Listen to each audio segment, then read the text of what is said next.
இன்னும் விடிஞ்சு இவ்வளோ நேரம் ஆகுது, இந்த ஆள் வேலைக்கு போகாம படுத்து கிடக்கு. எங்க என்ன படுத்திருக்க, வேலைக்கு போகலையா? தலைவலிக்கு உடம்பு சரியில்லை.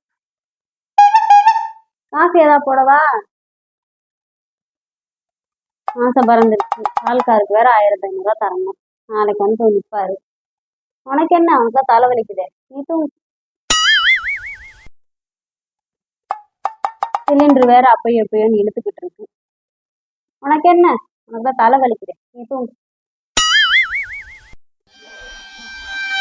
கஞ்சி ஏதாவது வைக்கவா?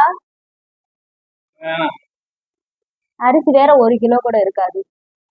உனக்கு என்ன, உனக்கு தான் தலைவலிக்குதே, நீ தூங்கு. சந்துக்கார வேற நாளைக்கு வந்து வீட்டு வாசல்ல நிற்பேன். உனக்கு என்ன, நீ தூங்கு, உனக்கு தான் தலைவலிக்குது. உனக்கு என்ன உன் பஞ்சாயத்து? எனக்கு செத்தாலும் பொறுத்தால் உனக்கு வேலைக்கு போய் உன் சம்பாதி போய் தொலைகிறேன்.